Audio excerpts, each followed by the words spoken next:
coldest place on Earth, Antarctica. World का 70% fresh water Antarctica की बड़ी बड़ी पहाड़ियों में मौजूद है। 1959 में ट्रीटी साइन हुई थी जिसका नाम था अंटार्कटिक ट्रीटी सिस्टम। एक रिसर्च में ये पाया गया कि अंटार्कटिका की ज़मीन के नीचे total 500 barrel oil fuel reserve पाया गया। बट एक सवाल हम सबके मन में आता है कि अंटार्कटिका को आखिर किसने डिस्कवर किया।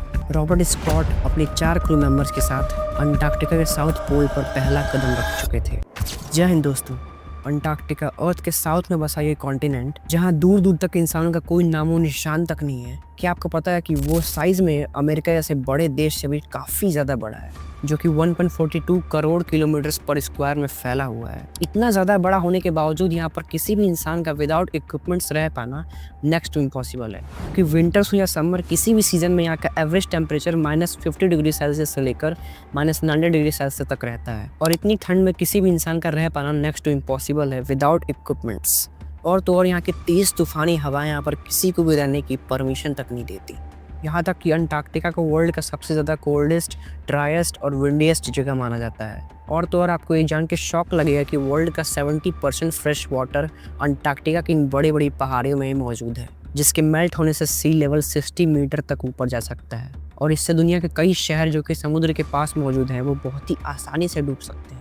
इतना ज़्यादा ठंडा होने के बावजूद यहाँ पर कई जानवर रहते हैं, जैसा कि माइट्स, पेंगुइन्स, सील्स और नेमाटोड्स। 1959 में ट्रीटी साइन हुई थी जिसका नाम था अंटार्कटिक ट्रीटी सिस्टम। और इसके मुताबिक अंटार्कटिका को कोई एक देश ओन नहीं करता, बल्कि कंट्रीज इसको मिलकर चलाती हैं और ऑपरेट करती हैं। अकॉर्डिंग टू ट्रीटी दुनिया के किसी भी देश को यहाँ पर माइनिंग एक्टिविटीज़, मिलिट्री एक्टिविटीज़ या फिर न्यूक्लियर एक्सप्लोजन करने की कोई परमिशन नहीं है। और तो और कोई भी देश यहाँ पर न्यूक्लियर वेस्ट को डिस्पोजल भी नहीं कर सकता। अंटार्कटिका में कोई भी देश बस फिशिंग, टूरिज्म और रिसर्च कर सकता है। इसके अलावा कोई भी एक्टिविटी करना वहाँ पर बैन है।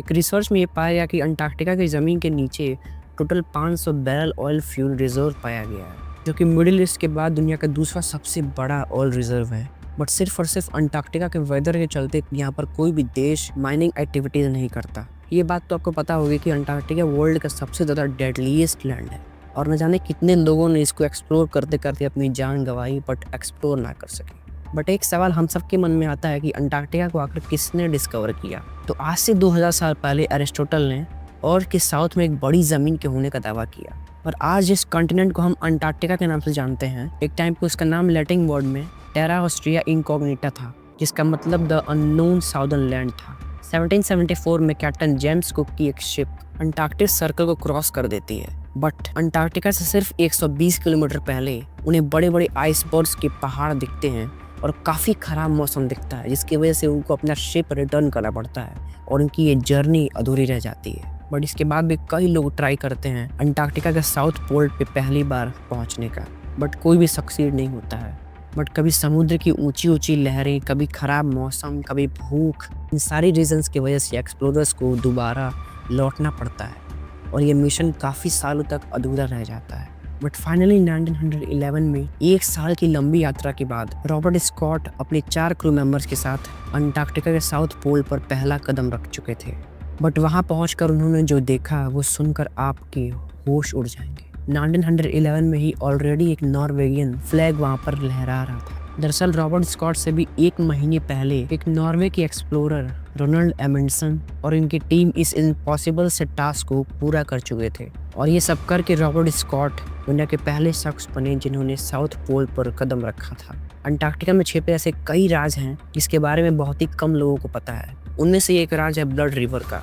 आपने अपनी ज़िंदगी में वाटरफॉल्स बहुत देखे होंगे, बट क्या आपने कभी रेड वाटरफॉल देखा है, यानी कि खून के वाटरफॉल देखे हैं? दरअसल अंटार्कटिका में एक जगह पर रेड वाटरफॉल होता है, बट ये कोई खून नहीं है, बल्कि एक रिसर्च में पाया गया उस ग्लेशियर के नीचे एक पानी का बहुत बड़ा डैम था, जो कि सी वाटर से भी कई गुना सॉल्टी और नमकीन था। और तो और जिस पहाड़ से वो वाटरफॉल होता है, उस पहाड़ में एक आयरन की मात्रा बहुत ही ज़्यादा थी। इसकी वजह से जब वो वाटर बाहर आता था तो हवा में मौजूद ऑक्सीजन और पानी का आयरन मिक्स होके आयरन ऑक्साइड बनता था, जिसकी वजह से इस खारे पानी का रंग लाल हो जाता था। दोस्तों, वैसे तो आप जानते हैं कि अंटार्कटिका में बर्फ़ के पहाड़ बहुत ज़्यादा हैं, आइसबर्ग्स बहुत ज़्यादा हैं, बट क्या आपको पता है कि अंटार्कटिका में टोटल 400 लेक्स हैं, यानी कि 400 झीलें अंटार्कटिका में मौजूद हैं। बट ये आपको दिखाई नहीं देंगी बिकॉज अंटार्कटिका वर्ल्ड का सबसे ज़्यादा ड्राइएस्ट जगह है। जिसकी वजह से अंटार्कटिका में मौजूद पानी का हर एक कतरा इवेपोरेट हो जाता है और पानी की एक बूंद तक नहीं बचती है। बाकी के पानी को बर्फ की मोटी मोटी सिल्लियाँ ढक लेती हैं। यहाँ पर पिछले 20 लाख सालों से एक बूंद भी बारिश नहीं हुई। आई होप कि ये वीडियो आपको अच्छी लगी होगी। Thanks for watching. जय हिंद, जय भारत।